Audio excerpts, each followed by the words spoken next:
Real Madrid has done it again. Comeback after comeback after comeback after comeback. And never have a peaceful game where we just sit back, relax, and enjoy. No, we have to be at the edge of our seats. It's a roller coaster of emotions, but this is Real Madrid and we love them for it. But we managed to beat Real Sociedad, who are really in form recently, and Kubo was a menace against us as well. What's up, guys? Today we're going to be talking about the 2-1 victory that Real Madrid has done on Real Sociedad. It honestly was not an easy game. We started off obviously conceding right off the bat, and honestly I think that was a goal that could have been avoided. We were really just ball watching, but at the end of the day we have to give credit where credit's due. Kubo was insane for Real Sociedad. I mean, this guy, I am super happy that we own 50% of Kubo's contract, or you know, market, or whatever you call it. If Real Madrid wants to bring him back, they definitely can do it. And honestly, I mean, right now we don't have a dedicated right winger. We did bring Arda Güler for that, but Arda Güler hasn't been playing, and what I'm hearing is most likely a lot of people are saying that Arda Güler is going to be our central attacking mid. So we don't really have a right winger. Brahim was supposed to come and fill that role, but now we're playing with a 4-3-1-2, and it kind of, you know, it's tough. But if we were to bring a player like Kubo, and let's say for example we don't bring Mbappe, or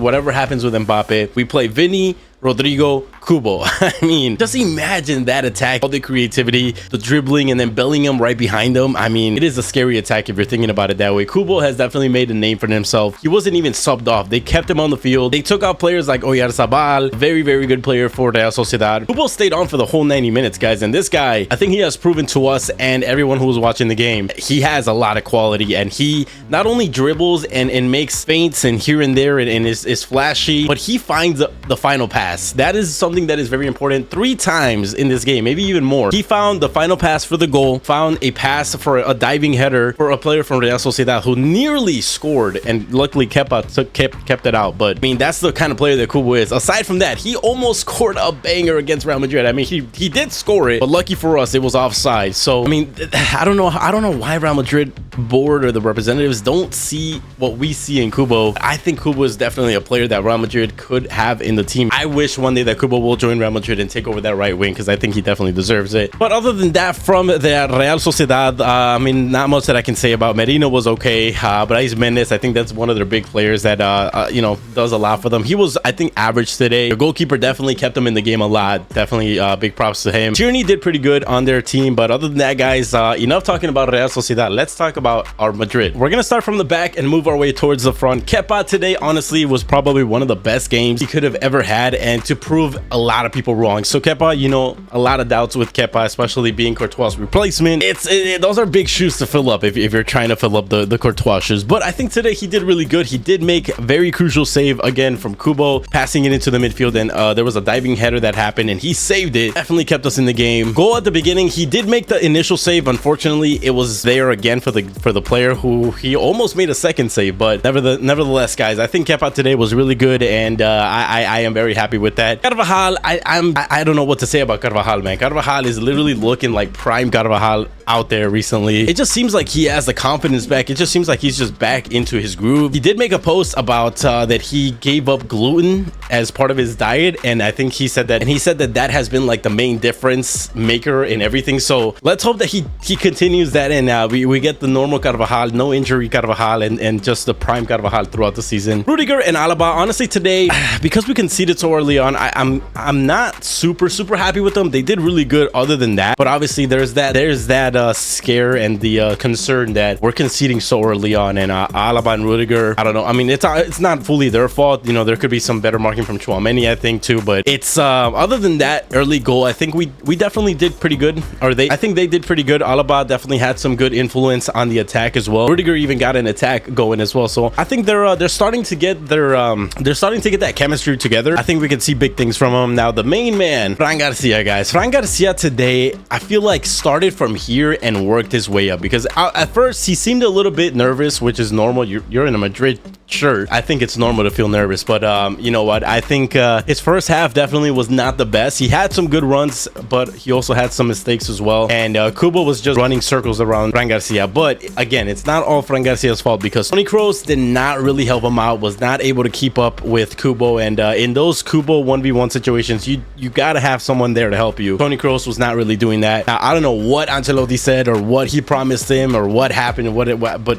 Fran Garcia in the second half was was a beast. Got 2 assists, very, very good assists. He was defending, he was intercepting balls. He was just he was doing amazing, guys. Honestly, I don't know that. I mean, I don't even, that might have been Camavinga out there in a Fran Garcia mess.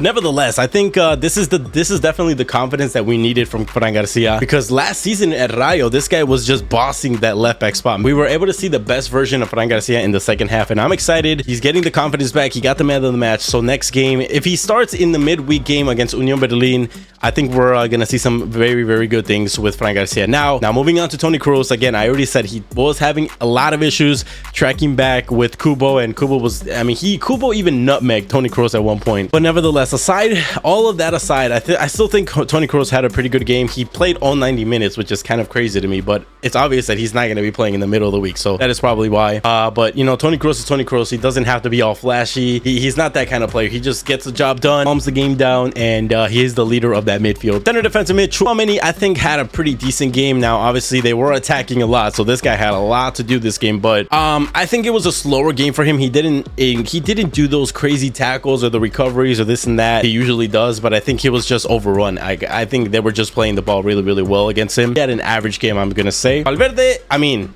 this guy, El Halcón, man, scored a banger of a goal, and I mean, we're hopefully getting the Valverde version before the World Cup, because that Valverde version was insane. I mean, this guy up and down, recovery, shooting. I mean, that's literally what you want in a central midfielder. But that was a very, very good performance from Valverde, and the goal is just the icing on the cake, the chef's kiss right there. Moving on, Bellingham, he did not score this game, and he was close. He had a few chances. I think he should have honestly scored that diving header, maybe a little bit more angled. I think it goes in, but you can't deny the fact that this guy was very good throughout the game, defending, passing the ball, attacking, just creating, and you know, being that presence in the midfield that the defenders have to focus on. So I think Bellingham had a good game, even though it was maybe one of his slower games and he didn't score, but nevertheless it was a tough game, back and forth, very, very physical game. So I think Bellingham definitely 7.8 is definitely deserved. I think Joselu and Rodrigo. Now Joselu, I mean, there's not much to say about this guy. He's just a poacher. He's just there to score goals. He's not going to be flashy. He's not going to be, you know, doing this and that. He's literally in the box and score the goal, and that's exactly what he did, and that goal ended up giving us the 2-1 W against Real Sociedad. So very, very good from Joselu. I think if he keeps this up, I think he's just a non-debated starter. When Vinny comes in, I think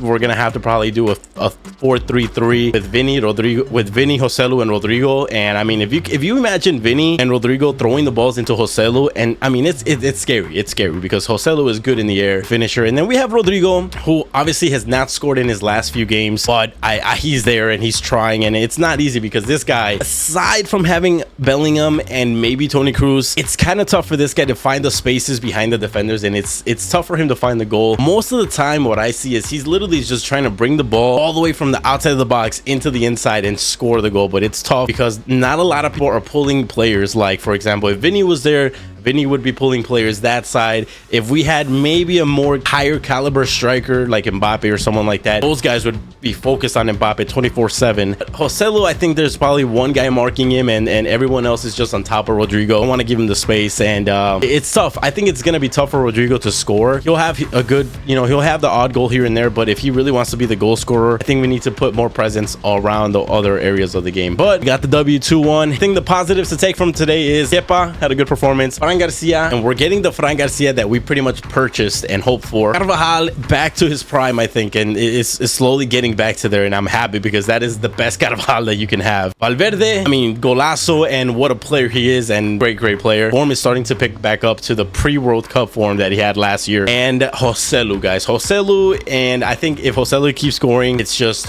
inevitable that this guy's gonna score probably every game. So, and other than that, guys, we're hopefully gonna be getting some players back. We have Arda Güler, who is injured, but he is so close to coming back, and I'm so excited to see him. Militao is out for the season. Courtois is out for the season. Vinny Jr. should be back hopefully by the Atletico Madrid game. We'll see what happens, guys. But after Real Sociedad scored that first goal, I thought that this one was going to be a tough one to bring back, to be honest. I didn't think we were going to be able to do it, but with Madrid, you need to believe until the very end. That is hasta el final. You got to believe until the very end, guys. Let me know what you guys thought about the game in the comments. Let me know who was the favorite player, who played the best, who's playing the best, and be sure to like the video, hit that subscribe button if you guys are not subscribed and you guys want to see more content like this, discussions. We're all about Madrid here, so if you guys love Madrid like me, hit that subscribe button. Without further ado, I'll catch you guys in the next one. Peace out.